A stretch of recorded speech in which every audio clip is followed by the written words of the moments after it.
హల్లెలూయా. దేవునికి స్తోత్రం. దేవుని నామానికి మరి మహిమ కలుగును గాక. ఈరోజు ఆదివారము. మరి దేవుడు మరి పునరుత్థాన దినమును మనం జ్ఞాపకం చేసుకుంటున్నాము. మరి దేవుని యొక్క పరిశుద్ధ నామాన్ని మనము ఘనపరచడం, మహిమపరచడం ప్రతి క్రైస్తవుని యొక్క విధి. కృపాదీవెన గాస్పల్ మినిస్ట్రీస్ మరి ఈ యొక్క ఆదివారపు ఆరాధనలు మరి పాల్గొంటున్న ప్రతి ఒక్క బిడ్డలకు దేవుని నామంలో మరి వందనాలు తెలియజేస్తున్నాను. మీ అందరికీ వందనాలు, దేవునికి స్తోత్రాలు. హల్లెలూయా, ప్రైజ్ ద లార్డ్. మరి ఈ సమయాన మరి దేవుని మాటలు మనం కొన్ని జ్ఞాపకం చేసుకుందాం. అపోస్తుల కార్యము 5వ అధ్యాయము. అపోస్తుల కార్యము 5వ అధ్యాయము మొదటి నుండి మరి ఒక 10 వచనాలు మనం చదువుకుందాం. 10-11 వచనాలు చదువుకుందాం. ముందుగా వాక్యం చదివిన తర్వాత దాని గురించి మనము కొద్ది నిమిషాలు ధ్యానం చేసుకుందాం. అననీయాను ఒక మనుషుడు తన భార్య అయిన సప్పీరాతో ఏకమై పొలం అమ్మెను. భార్య ఎరుకని వాడు దాని వెలలో కొంత దాచుకొని కొంత తెచ్చి అపోస్తుల పాదముల యొద్ద పెట్టెను. అప్పుడు పేతురు, అననీయ, నీ భూమిలో వెలలో కొంత దాచుకొని పరిశుద్ధాత్మను మోసపుచ్చుటకు సాతాను ఎందుకు నీ హృదయమును ప్రేరేపించెను? అది నీ యొద్ద ఉన్నప్పుడు నీదే కదా. అమ్మిన పిమ్మట అది నీ వశమై ఉండలేదా? ఎందుకు ఈ సంగతి నీ హృదయములో ఉద్దేశించుకొనుచున్నావు? నీవు మనుషులతో కాదు, దేవునితోనే అబద్ధమాడితివని వానితో చెప్పాను.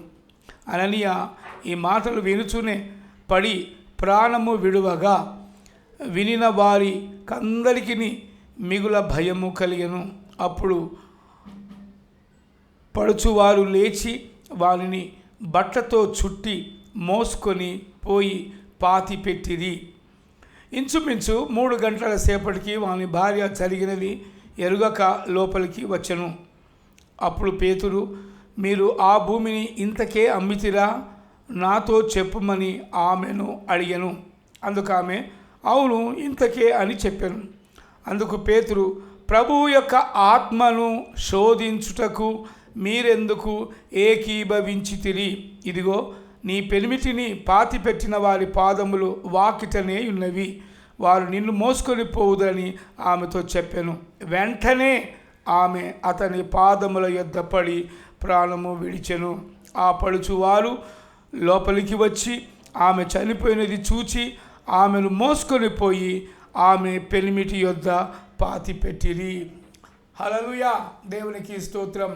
ఈ యొక్క మరి అననీయ సప్పీరాల సంగతి మరి మనందరికీ తెలుసు.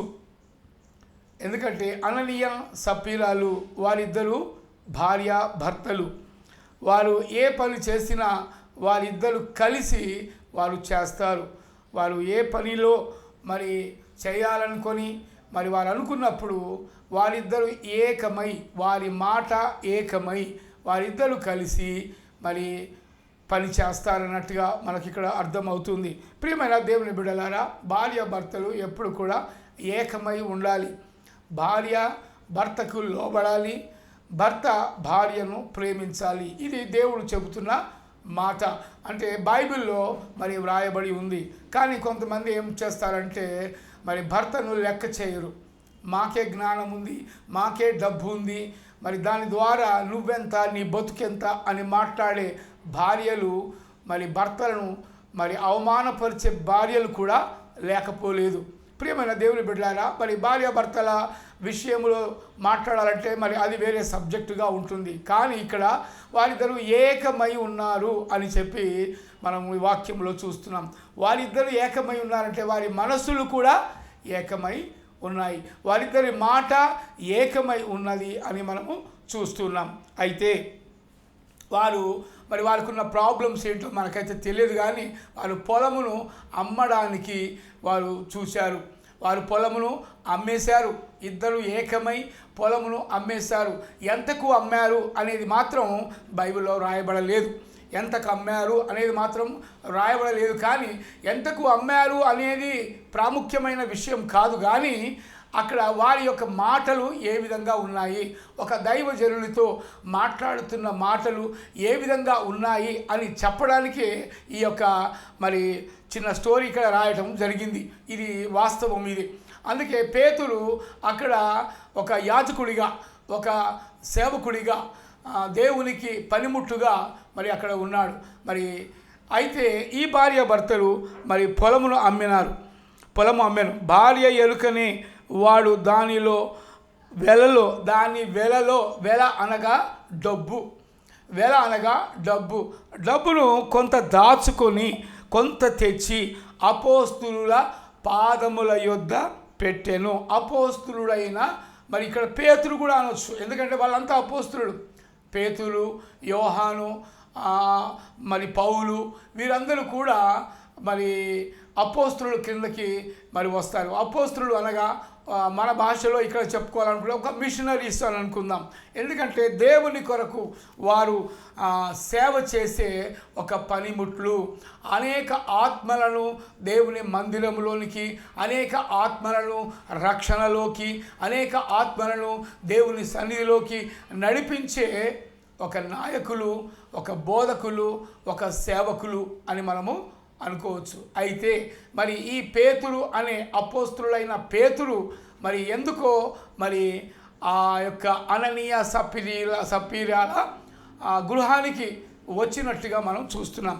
ఈ అననీయ సప్పీరాలు మరి వారిద్దరూ ఏకమై పొలము అమ్మిన సంగతి మరి పేతురుకు ఎలా తెలిసింది అని మనం అనుకుంటే అది దేవుని యొక్క ప్రవచనము అని కూడా అనుకోవచ్చు.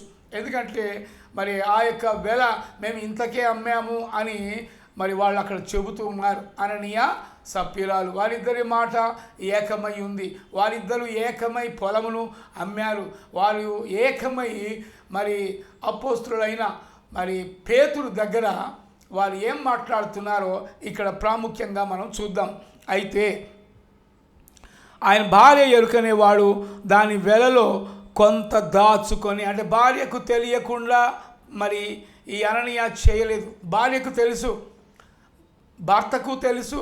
వారిద్దరు కలిసి ఆ అమ్మిన వెలలో ఆ భూమిని, ఏ భూమిని అయితే అమ్మారో దానిలో కొంత తీసి కొంత పక్కన పెట్టుకొని మరి ఆ కొంత మిగిలిన కొంత వారు అపోస్తుల పాదముల యొద్ద పెట్టినట్టుగా చూస్తున్నాం. పాదముల యొద్ద పెట్టడము, అపోస్తులకి మరి ఇవ్వటము అనగా దేవునికి ఇవ్వటం వారి యొక్క విధి.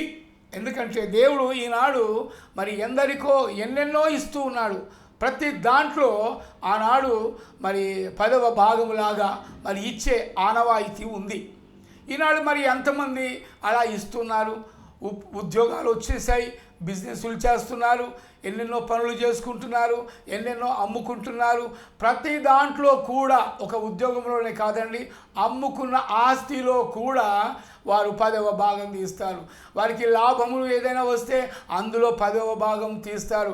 వారు ఏ పని చేసినా దాంట్లో వచ్చిన ప్రతి బెనిఫిట్లో వారు మరి దేవునికి కొంత ఇస్తారు అనేది ఈ యొక్క భూమిని అమ్మిన దానిని బట్టి, అననీయ సప్పీరాల యొక్క మనస్తత్వమును బట్టి మరి ఇక్కడ తెలుస్తుంది. అంటే దేవునికి ఇవ్వడం అది చాలా మంచి పద్ధతి. ఎందుకంటే దేవునికి ఇవ్వకుండా మొత్తము వాళ్ళే వాడుకుంటే అది పొరపాటు. ఎందుకంటే ఏది ఇచ్చినా కూడా అది దేవుడు ఇచ్చాడనే మనము నమ్ముకోవాలి. అయితే మరి ఇక్కడ ఏమంటున్నాడంటే భార్యకు తెలియకుండా అననీయ చేయలేదు. అందుకే భార్య ఎరుకనే మరి అమ్మిన వెలలో కొంత దాచి ఇంకా కొంత అపోస్తుల పాదముల యొద్ద పెట్టెను అని మనం ఇక్కడ చూస్తున్నాం. అపోస్తుల పాదముల యొద్ద అనగా దేవుని సేవకుని యొద్ద పెట్టెను. దేవుని సేవకుడు ఇంటికి వచ్చినప్పుడు మనము ఎంతవరకు మరి ఆ సేవకునికి మనము ఆదరిస్తున్నాము. దేవుని యొక్క సేవకుడు మన ఇంటికి వస్తే కొంతమంది అబ్బా ఈ పాస్టర్ ఇప్పుడే వచ్చాడు ఎందుకు అని సనుక్కునే వాళ్ళు కూడా లేకపోలేదండి. ఎందుకంటే దేవుని సేవకుడు మన ఇంటికి వస్తే అది ఆశీర్వాదకరము అని ఎంతమంది భావిస్తున్నారో, మరి ఎంతమంది అనుకుంటున్నారో మరి మీరు ప్రశ్న వేసుకోండి. ఎందుకంటే దేవుని సేవకుడు దేవుని కొరకు ఆయన సేవ చేస్తున్న వ్యక్తి. ఈనాడు ఎలా ఉందనంటే మరి దేవుని సేవ అని చెప్పి మరి కొంతమంది సేవకులు డబ్బుల కోసం వచ్చే సేవకులు కూడా లేకపోలేదు. కానీ ప్రియమైన దేవుని బిడ్డలారా, మరి ఇక్కడ ఏమంటున్నారంటే భార్య ఎరుకని వెలలో అమ్మిన వెలలో కొంత దాచుకొని కొంత తెచ్చి అపోస్తులుల పాదముల యొద్ద పెట్టెను. అప్పుడు పేతురు అననీయ అని పేరు పెట్టి పిలిచాడు. ఎందుకంటే ఆ తెచ్చినదేదో మరి ఈ యొక్క పేతురుకు అర్థమైపోయింది. ఏమర్థమైపోయింది? అమ్మిన వెల మొత్తము తీసుకొచ్చి పాదముల యొద్ద పెట్టలేదు అని చెప్పి ఆయనకు అర్థమైపోయింది. దేవుని యొక్క ఆత్మ చేత ప్రేరేపణ చేత మరి అపోస్తులైన ఆ పేతురుకు అర్థమైపోయింది. అప్పుడు అననీయ అని పేరు పెట్టి పిలుస్తూ ఉన్నాడు. అననీయ ప్లేసులో మన పేరు కూడా పెట్టుకోవాలి. మనది ఏ పేరుంటే ఆ పేరు దేవుడు మనతో మాట్లాడుతున్నాడు అని భావించి నా పేరు పెట్టి పిలుస్తున్నాడు అని చెప్పేసి మనం అనుకుందాం. ఎందుకంటే అననీయ అప్పుడు పేతురు అననీయ నీ భూమి వెలలో కొంత దాచుకొని పరిశుద్ధాత్మను మోసపుచ్చుటకు సాతాను ఎందుకు నీ హృదయమును ప్రేరేపించెను? చూసారా అండి దేవుని బిడ్డారా, మరి ప్రేరేపణ అనేది హృదయంలో కలుగుతుంది. దేవుని యొక్క ఆత్మ మరి అలాగే పరిశుద్ధాత్మను మనము ఏం చేస్తున్నామంటే మోసపుచ్చుతున్నాం. మనలో కలిగే ప్రేరణ, మనలో కలిగే ఆలోచన అది మంచిదైతే అది దేవుని ఆత్మకు సాదృశ్యం. అది దురాలోచన కలిగింది అయితే అది సాతాను ప్రేరేపణ కలిగించిన ఆత్మ అని కూడా మనము అనుకోవచ్చు. అందుకే ఇక్కడ పేతురు అంటున్నాడు, మరి సాతాను నిన్ను ఎందుకు ప్రేరేపించింది అని చెప్పేసి ఇక్కడ ప్రశ్న వేస్తున్నాడు. పేతురుతో మాట్లాడుతున్నాడు. అననీయ ఎందుకు కొంత దాచుకోవాలని చెప్పే మనస్సు నీ హృదయంలో మరి సాతానుడు ప్రేరేపించాడు. ఎందుకు ప్రేరేపించాడయ్యా?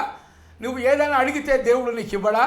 దేవుడు సమస్తమును మరి చేయగలడు కదా, సమస్తము ఆయనకు సాధ్యమే కదా. నీ అక్కరలేంటో తెలుసు, నీ అవసరాలేంటో తెలుసు, నీ కష్టాలేంటో తెలుసు, నీ సమస్యలేంటో తెలుసు. ఇన్ని తెలిసినా మరి దేవుడు నీకు సహాయం చేస్తాడని ఆ మాత్రం మర్చిపోయావా? మరి ఎందుకు నువ్వు దేవుని యొక్క మాటకు లోబడక, దేవుని చిత్తాన్ని ఎరుగక నీవు కొంత దాచుకొని కొంత తీసుకువచ్చి అపోస్తుల పాదముల యొద్ద నువ్వు పెట్టావు? ఇది నిజమా? ఇదేనా నీ హృదయం? నీ హృదయం ఎలాంటిది? సంపూర్ణమైన హృదయమా? మనస్సు అలాంటి దుష్ట మనస్సు నీకెందుకు కలిగింది అంటే దుష్టుడు నీలో ఉన్నాడు కాబట్టి, నీలో ప్రేరేపణ కలిగింది కాబట్టి, ఎప్పుడైతే దుష్ట తలంపులతో నీవు నిండుకుంటావో ఆ దుష్ట తలంపులతో ఉన్నప్పుడు సాతానుడు నిన్ను ప్రేరేపిస్తూ ఉంటాడు. సాతానుడి యొక్క ఉద్దేశం ఏంటి? సాతానుడు ఎప్పుడు కూడా ఎవరిని చెడగొడుదునా, ఎవరిని పడగొడుదునా, ఎవరిని దేవుని సన్నిధికి దూరము చేయాలా అని చెప్పేసి వాని యొక్క పన్నాగాలు ఈ విధంగా ఉంటాయండి.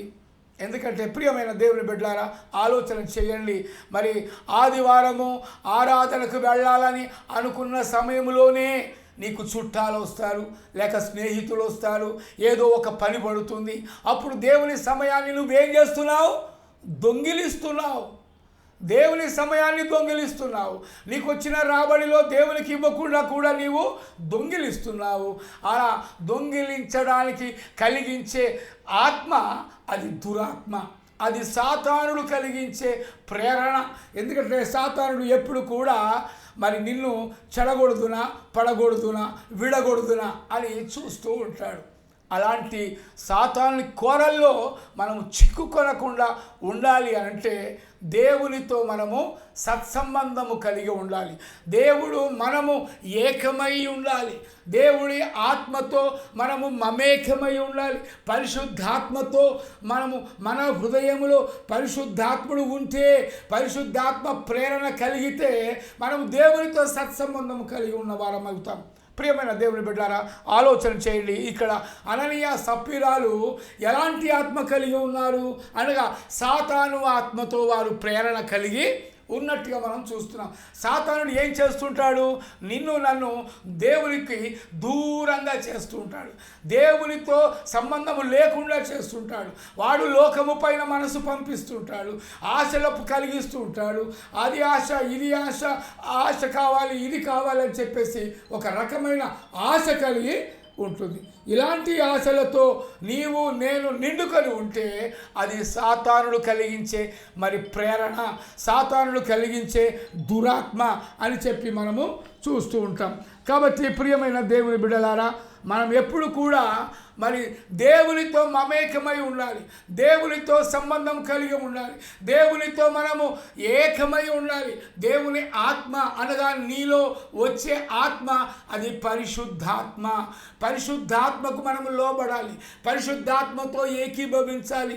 మరి సాతానుకు చోటివ్వకుండా మన హృదయంలో సాతానుని బంధించేసేయాలి. హల్లెలూయా.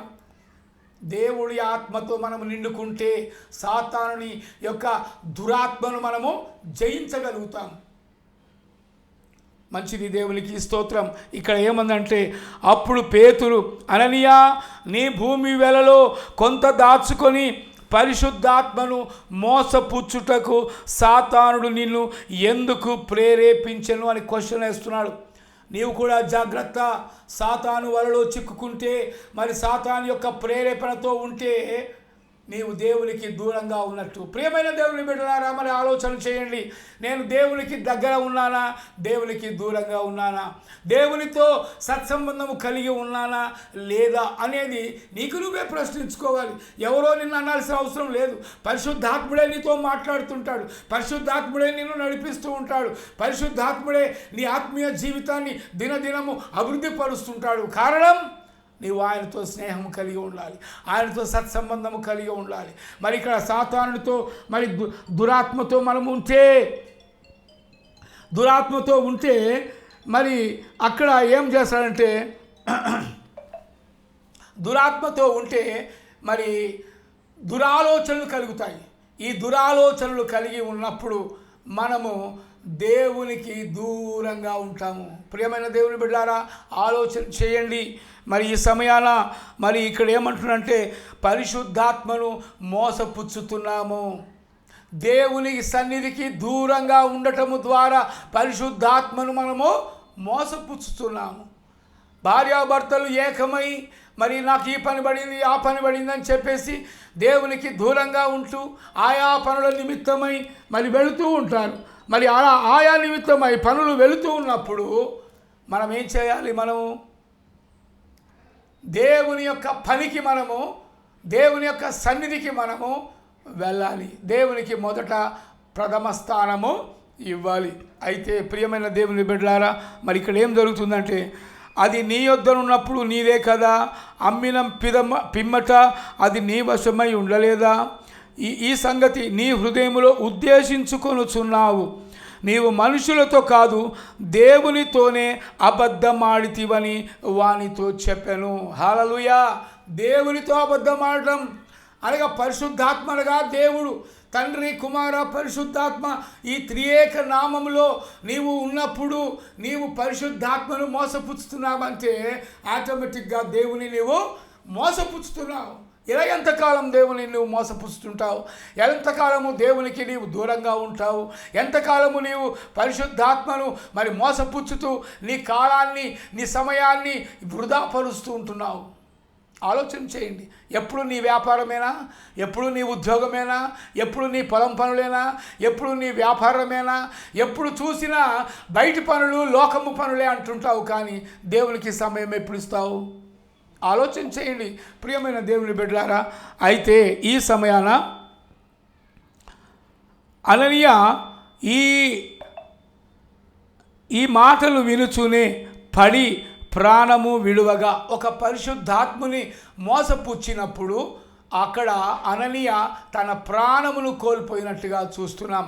ప్రియమైన దేవుని బిడ్డారా, ఆలోచించండి. ఈ విషయాన్ని ఇంకా ఎక్కువగా మనం డీప్గా వెళితే చాలా సమయం పడుతుంది. అయితే ఆయన ప్రాణము విడిచాడు. ఒక పరిశుద్ధాత్ముని నీవు మోసపుచ్చినట్లయితే, ఒక యాజకుని నీవు ఇంట్లోకి వచ్చినందుకు నీవు సలుగుకున్నట్లయితే, నీవు పరిశుద్ధాత్మను మోసపుచ్చుతున్నావన్న నగ్న సత్యాన్ని నీవు గ్రహించాలి. మేము క్రైస్తవులమే, మేము ఎప్పటి నుంచో చర్చికి వెళ్తున్నాము, మా యొక్క తాతలు మా తండ్రులు అందరూ కూడా పాస్టర్సే, మరి మేము క్రైస్తవులం పుట్టు క్రైస్తవులం అని చెప్పి నువ్వు అనుకోవచ్చు. పరిశుద్ధాత్మ నీలో లేకపోతే నీవు క్రైస్తవుడవు కాదు. ఇందాక ఒక రూల్ వచ్చేసింది మన గవర్నమెంట్ వాళ్ళు, చర్చికి వెళితే క్రైస్తవుడు అని అంటున్నారు. నిజంగా చర్చికి వెళితే క్రైస్తవుడు కాదండి. చర్చికి వెళ్ళినంత మాత్రాన క్రైస్తవుడు కాదు. క్రైస్తవుడు అంటే దేవుని మాటకు లోబడి, దేవుని బైబిలు నిత్యము చదువుతూ, పరిశుద్ధాత్మ ప్రేరణ చేత మాట్లాడుతూ, బాప్తిసము తీసుకొని ఆయన నా రక్షకుడని ఒప్పుకున్నట్లయితే, యేసే క్రీస్తని, క్రీస్తే నా రక్షకుడని నీవు మనస్ఫూర్తిగా హృదయపూర్వకముగా నీవు ఒప్పుకొని ఆయనను నిత్యము స్తుతించినట్లయితే నీవు క్రైస్తవుడవు. అంతేకాని బైబిల్ పట్టుకొని చర్చికి వెళ్ళినంత మాత్రాన నువ్వు క్రైస్తవుడవు కాదు. మెడలో సిలువ దండ వేసుకుంటారు, అంత మాత్రాన నీవు క్రైస్తవుడవు కాదు. ప్రియమైన దేవుని బిడ్డలారా, క్రైస్తవుడు అనగా క్రీస్తును అనుసరించువాడు. క్రీస్తు యేసుకు కలిగిన మనస్సు నీవు కలిగి ఉంటే నీవు క్రైస్తవుడవు. అంతేకాని బైబిల్ పట్టుకొని చర్చికి వెళ్ళినంత మాత్రాన, తాత ముత్తాతలు పాస్టర్స్ అయినంత మాత్రాన నీవు పరలోక రాజ్యము చేరవు, నువ్వు క్రైస్తవుల లెక్కలో నీవు ఉండవు. హల్లెలూయా, దేవునికి స్తోత్రం. మరి ఇక్కడ ఏమంటున్నాడంటే, మరి నీ హృదయమును ప్రేరేపించెను, నీ వశమై అనగా దేవునితోనే నీవు అబద్ధమాడితివి అని ఆ యాజకుడు అనగా పేతురు, అపోస్తులైన పేతురు మరి అననీయాతో చెప్పగానే అతడు కింద పడి ప్రాణమును విడిచెను. అంటే ఎంత మరి ఘోరమండి. పరిశుద్ధాత్మునితో నీవు చెలగాటమాడతావా? పరిశుద్ధాత్మునితో నీవు అబద్ధమాడతావా? పరిశుద్ధాత్మునితో వేలకోలంగా ఉంటావా? పరిశుద్ధాత్ముని లెక్క చేయకుండా ఉంటావా? ఎలా ఉంటున్నావు నువ్వు? నీలో పరిశుద్ధాత్మ ఉందా? ఆలోచన చేయండి. పరిశుద్ధాత్ముడు నీలో ఉంటే నీవు ఆయనకు భయపడతావు, ఆయనకు లోబడతావు. ఎందుకంటే ఆదివారం రాగానే దేవునికి సమయము నీవు ఇవ్వాలి. ఉదయము సాయంకాలము మరి ఆయనకు సమయం ఇచ్చి నీవు దేవుణ్ణి ఏది అడిగితే అది దేవుడు నీకు అనుగ్రహిస్తాడు. మరి ఆ పొలము అననీయ సప్పీరాలు అది దేవుడిచ్చిన పొలమే. ఆ పొలమును అమ్మి మరి ఆ యాజకుని యొద్దకు తేవాలన్న రూల్ తెలుసు, కానీ మరి మొత్తము అమ్మిన వేలంతా పాదముల యొద్ద పెట్టాలని తెలియదా? మరి సాతానుడు ప్రేరేపించాడు. సాతానుని నీవు లోబడతావా లేక పరిశుద్ధాత్మను లోబడతావా? ఎలా ఉంటావు? ఎలా ఉంది మన క్రైస్తవ జీవితం? పరిశుద్ధాత్మని మోసపుచ్చే జీవితం అది దుర్లభమైన జీవితం. ప్రియమైన దేవుని బిడ్డలారా, ఈనాడు నేను మంచిగా ఉన్నాను, నాకు ఉద్యోగం ఉంది, నాకు డబ్బులు ఉన్నాయి, నా ఆస్తి ఉంది, అంతస్తులు ఉన్నాయి, అధికారం ఉంది అని చెప్పి నువ్వు అనుకుంటున్నావేమో.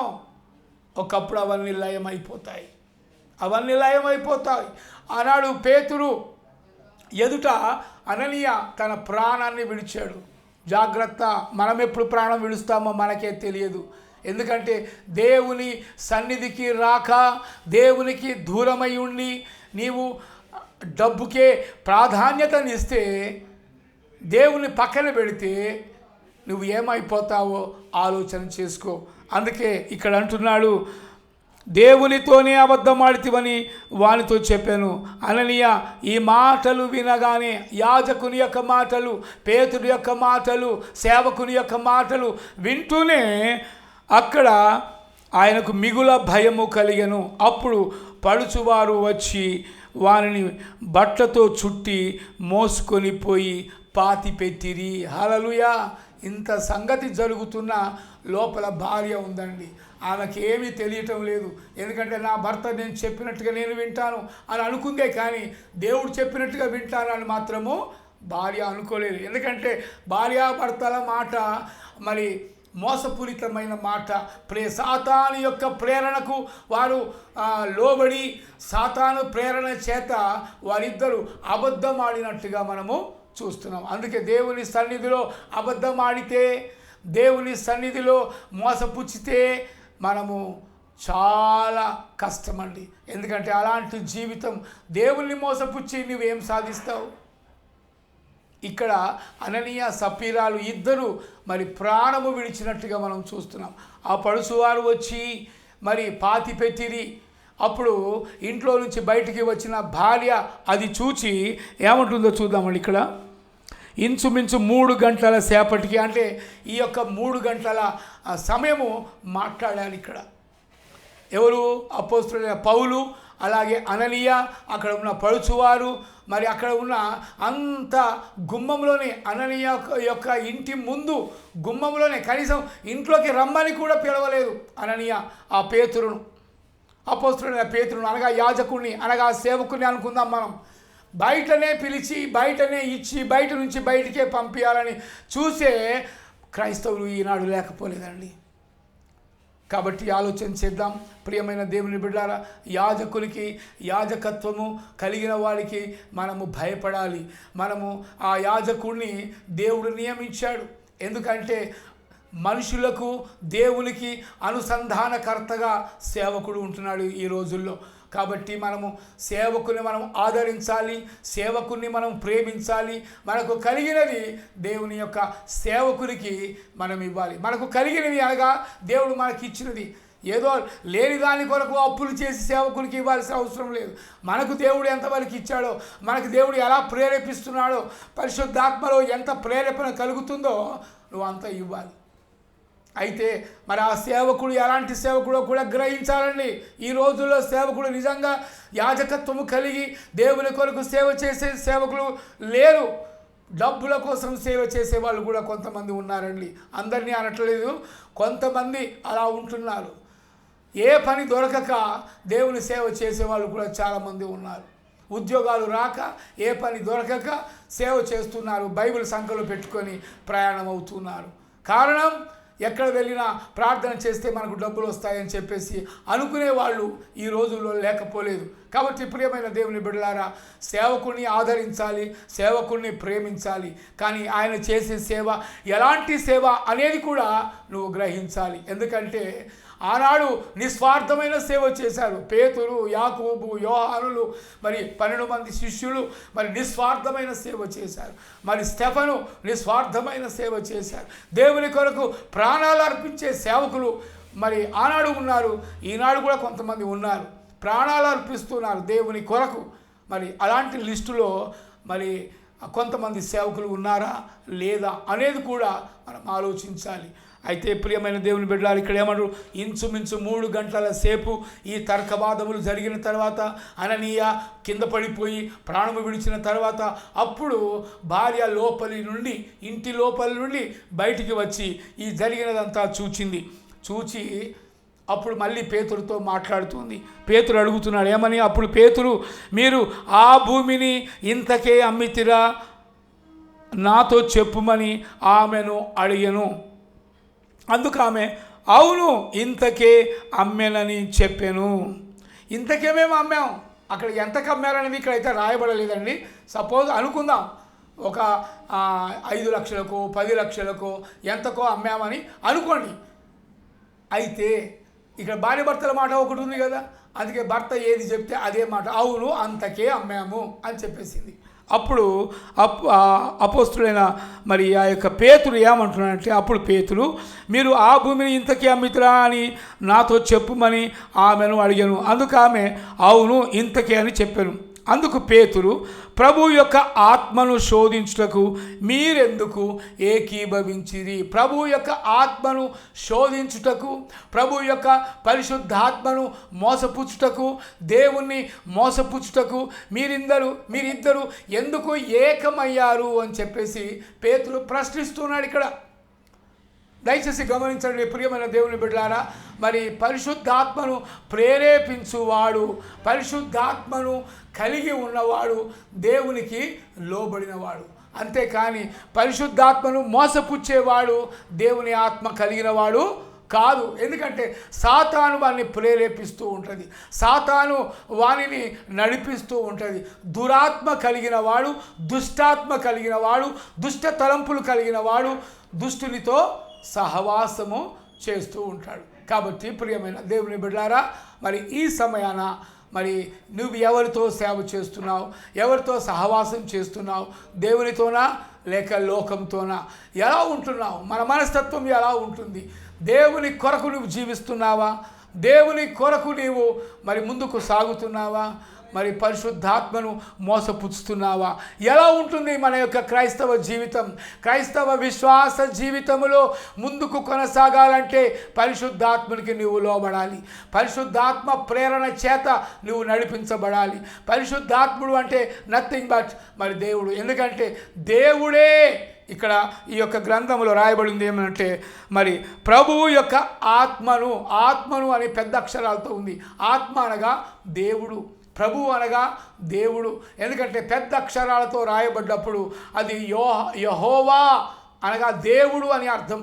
కాబట్టి మరి అర్థం చేసుకుందాం, దేవునితో సహవాసం కలిగి ఉందాము, మరి పరిశుద్ధాత్మను మోసపుచ్చకుండా ఉందాము, పరిశుద్ధాత్మకు లోబడి ఉందాము, పరిశుద్ధాత్మ ప్రేరణతో మన విశ్వాస యాత్రలో మనము ముందుకు కొనసాగుదాం. దేవుడు అట్టి కృప మనందరికీ దయచేయునుగాక. ఆమెన్. పరిశుద్ధాత్మ ప్రేరణతో మనము జీవిద్దాము.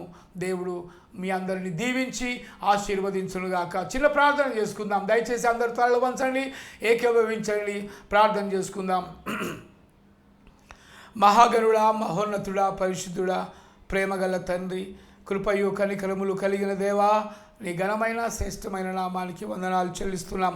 నిజంగా ప్రభువా, పరిశుద్ధాత్మను మోసపుచ్చే వారముగా ఉండకుండా నాయనా, నీ పరిశుద్ధాత్మకు లోబడే బిడ్డలుగా మమ్మల్ని సిద్ధపరచుమని, నీతో సత్సంబంధము కలిగి జీవించుట, నీతోనే ప్రభువా సమయము గడుపుట, మా సహజీవనము నీతో చేయుట మాకు నేర్పించుమని మేము ప్రార్థిస్తున్నాం. మా ప్రార్థన ఆలకించువాడా, జవాబు దయచేయువాడా, నీకే స్తుతులు, స్తోత్రాలు, వందనాలు చెల్లిస్తున్నాం. ఈ వాక్యము విన్న ప్రతి ఒక్క బిడ్డ హృదయంలో ప్రభువా మరి ఆయన మీరు ఫలింప చేయండి. వారి యొక్క ఆత్మీయ జీవితాన్ని, విశ్వాస జీవితాన్ని మరి ఇంకా అభివృద్ధిపరిచి మరి ముందుకు కొనసాగునట్లు చేయమని మేము ప్రార్థిస్తున్నాం. లోకం తట్టు చూడక, డబ్బు వైపు చూడక, నీ వైపు చూచి ప్రభువా బుధిగంతముల వరకు మేము వెళ్ళి నాయనా నీ రక్షణ సువార్తను ప్రకటించుటకు నీ సహాయము మాకు అనుగ్రహించమని ప్రార్థిస్తున్నాం. గుంట నక్కల మధ్యలో, మృగము వంటి మనస్తత్వము కలిగిన మనుషుల మధ్యలో మేము నివసిస్తున్నాం ప్రభువా. మరి నాయన మరి ఆ గుంట నక్కల బారి నుండి, మృగము వంటి మనస్తత్వము కలిగిన మనుషుల మధ్యలో నుంచి ప్రభువా మమ్మల్ని వేరుపరిచావు తండ్రి. అందుకు నీకు స్తోత్రాలు, వందనాలు చెల్లిస్తుంటున్నాం. ఏది ఏమైనా కూడా ప్రభువా ఈ అంత్య దినాలలో, ఈ యొక్క నాయన మరి రాకడ సమయంలో మేమందరము ప్రభువా ఎత్తబడే గుంపులో ఉండునట్లు చేయమని ప్రార్థిస్తూ ఉంటున్నాం. మా ప్రార్థన ఆలకించి జవాబు దయచేయవాడా, నీకే స్తుతులు, స్తోత్రాలు, వందనాలు చెల్లిస్తూ యేసుక్రీస్తు అతి పరిశుద్ధ నామములో అడిగి ప్రార్థిస్తూ పొందుకొని ఉన్నాము తండ్రి. Amen, amen, amen. మంచిది, దేవునికి స్తోత్రం. కృపా దీవెన గాస్పల్ మినిస్ట్రీస్ మరి యొక్క ఆరాధనలు మరి నిత్యము జరుగుతున్నాయి. గూగుల్ మీట్లో ప్రతి దినము ఉదయము సాయంకాలము, ఉదయం 6 గంటల నుండి 8 గంటల వరకు, సాయంకాలం 6 గంటల నుండి 8 గంటల వరకు మరి యొక్క ఆరాధన కార్యక్రమాలు నిర్వహించబడుతున్నాయి. మరి మీరందరూ పాల్గొని మరి యొక్క దేవుని ఆశీర్వాదాలు పొందవలసిందిగా మరి మేము ప్రభు పేరట మిమ్మల్ని అందరినీ ఆహ్వానిస్తున్నాం. మీకు ఏమైనా సమస్యలు ఉన్నట్లయితే మరి మాకు ఫోన్ చేయండి. మేము మా కృపా దీవెనలో మరి ప్రార్థన వీరులు ఉన్నారు. మరి వారందరూ మీ కొరకు నిత్యము ప్రార్థన చేస్తారు. కాబట్టి మరి ప్రార్థనలో ఏకీభవించడానికి మరి యొక్క ఆరాధనలో మీరందరూ పాల్గొనాలని మేము కోరుకుంటున్నాము. మరి మీ అందరినీ దేవుడు దీవించునుగాక. మా ఫోన్ నంబర్ మరి 8247470073. ఈ యొక్క నంబర్కి మీరు ఫోన్ చేసినట్లయితే మేము మీ యొక్క పేరును మరి KDGM అనే గ్రూపులో యాడ్ చేస్తాం. KDGM అనగా కృపా దీవెన గాస్పల్ మినిస్ట్రీస్ హైదరాబాద్. ఈ యొక్క మినిస్ట్రీస్లో మీరు పాలు పంచుకొని మరి ఆరాధనలో మీరు పాల్గొన్నట్లయితే దేవుడు మిమ్మల్ని దీవిస్తాడు, ఆశీర్వదిస్తాడు. దేవుని కొరకు మీరు సమయాన్ని మరి వెచ్చించి మరి దేవుని కొరకు సమయమును పాటించమని, అలాగే సమయాన్ని అనుకూలంగా మరి మీరు రావాల్సిందిగా మరి వేడుకుంటున్నాము. దేవుడు దీవించి ఆశీర్వదించునుగాక. ఆమెన్. తండ్రి, కుమార, పరిశుద్ధాత్మ త్రియేక నామములో మరి యొక్క ఆరాధనలు మరి జరుగుతున్నాయి. మరి శాంతి, సమాధానము, కృపా, కనికరము ఎల్లప్పుడూ మీ వెంట మా వెంట వచ్చునుగాక. Amen, amen, amen. Praise the Lord అండి. Praise the lord.